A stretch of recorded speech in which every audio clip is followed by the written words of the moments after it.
ঘাটালে ভয়াবহ বন্যা পরিস্থিতি, আর সেখানে বন্যা প্লাবিত ঘাটালে ত্রাণ নেওয়ার জন্য হুড়োহুড়ি পড়ে যায় মানুষের মধ্যে।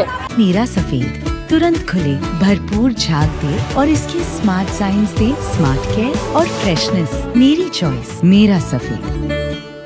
ঘাটালের মানসুকা এলাকার ছবি আপনাদের দেখাচ্ছি, যেখানে এক গলা জলে দাঁড়িয়ে ত্রাণ নিতে এসেছেন বহু মানুষ।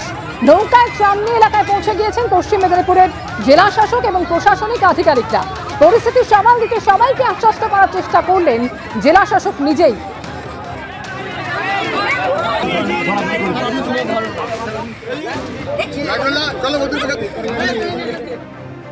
অন্যদিকে পাঁশকুড়াতেও বন্যা পরিস্থিতি ভয়াবহ।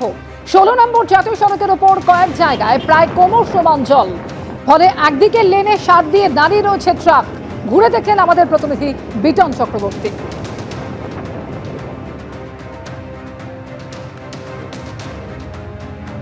পাঁশকুড়ায় বন্যা পরিস্থিতি ক্রমশ ভয়াবহ হয়ে উঠছে এবং এই যে 16 নম্বর জাতীয় সড়ক, যেটা খড়গপুর হয়ে মুম্বাই যাওয়ার রাস্তা, সেই খড়গপুরগামী কিন্তু একটি লেন সম্পূর্ণভাবে অবরুদ্ধ হয়ে রয়েছে। এবং আমরা দেখতে পাচ্ছি যে এই যে রাস্তাতে খড়গপুর যে রাস্তাটা গেছে, সেই রাস্তাটা কিন্তু সার দিয়ে রয়েছে পণ্যবাহী লরি। অন্তত 8 থেকে 10 কিলোমিটার এইরকমভাবেই কিন্তু একটি লেন সম্পূর্ণভাবে অবরুদ্ধ হয়ে রয়েছে। কেননা পশ্চিম ন্যাকড়ার কাছে সেখানে জাতীয় সড়কের ওপরে প্রায় কোমর সমান জল। সেই জন্য কিন্তু প্রশাসনের তরফ থেকে কোনো পণ্যবাহী গাড়ি সহ অন্যান্য গাড়িকে কিন্তু যেতে দেওয়া হচ্ছে না। তার ফলে কিন্তু দুর্ভোগে পড়ছেন সাধারণ বাসিন্দা থেকে এই সমস্ত পণ্যবাহী গাড়ি চালক। এখন কত তাড়াতাড়ি পরিস্থিতি স্বাভাবিক হয় তার দিকেই তাকিয়ে রয়েছেন সকলেই। পাঁশকুড়া থেকে ক্যামেরা রঞ্জন মেটা ও বিশ্বজিৎ দাসের সঙ্গে বিটন চক্রবর্তী, এবিপি আনন্দ, পূর্ব মেদিনীপুর। ডিভিসির ছাড়া জলে ভাসছে হুগলির বিস্তীর্ণ এলাকা। বলাগড়ের জিরাট পঞ্চায়েতের চর খয়রামারি এলাকাও জলের তলায়। চর খয়রামারি থেকে জিরাট যাওয়ার একমাত্র কালভার্ট ভেঙে গেছে জলের চাপে। এর ফলে কয়েক হাজার মানুষ গৃহবন্দী হয়ে রয়েছেন। ওই এলাকায় বসবাসকারী 250টি পরিবারের মধ্যে 60টি পরিবার আশ্রয় নিয়েছে স্থানীয় বিদ্যালয়ের অস্থায়ী ত্রাণ শিবিরে। বলাগড়ের শ্রীপুরের বাবুচর, সিজা কামালপুর পঞ্চায়েতের বানেশ্বরপুর, আশ্রমঘাট সহ বেশ কয়েকটি এলাকায় জল থই থই অবস্থা। ভেসে গেছে রাস্তাঘাট। বিঘের পর বিঘা জমির ফসল নষ্ট হয়ে যাওয়ার আশঙ্কায় মাথায় হাত কৃষকদের। ডিভিসির ছাড়া জলে নতুন করে প্লাবিত হয়েছে খানাকুল 1 এবং 2 নম্বর ব্লকের 24টি পঞ্চায়েত এলাকা।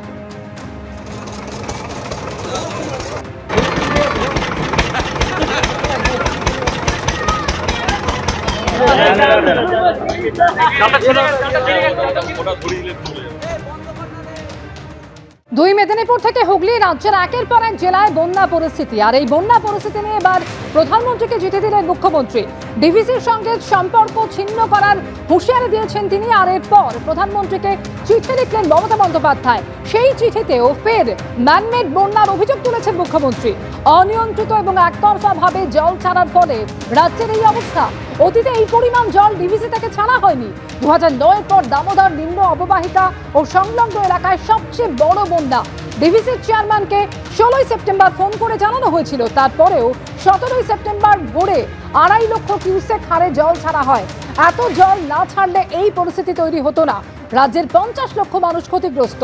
বন্যা পরিস্থিতি নিয়ে প্রধানমন্ত্রীকে চিঠিতে এমনই লিখেছেন মুখ্যমন্ত্রী। গতবারে যখন বন্যা হয়েছিল তখনও তিনি বলেছিলেন ম্যানমেড বন্যা এবং তার জন্য ডিভিসি জল ছাড়াকে দায়ী করেছিলেন।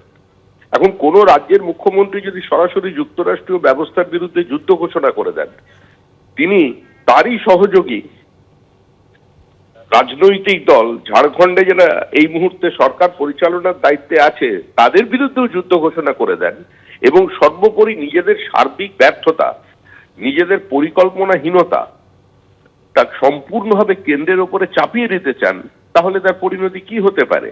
মুখ্যমন্ত্রী কি ভারতবর্ষ থেকে নিজেকে ছিন্ন করতে চাইছেন?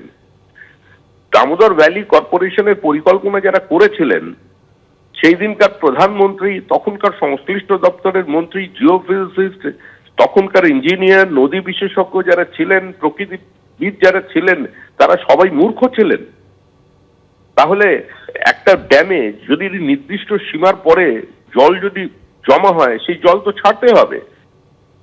যে দুর্গাপুর ব্যারেজ তারা নিয়ন্ত্রণ করেন, তারা পরিচালনা করেন, সেখানে যদি জল বেড়ে যায় সম্পূর্ণভাবে, তারা কি করবেন?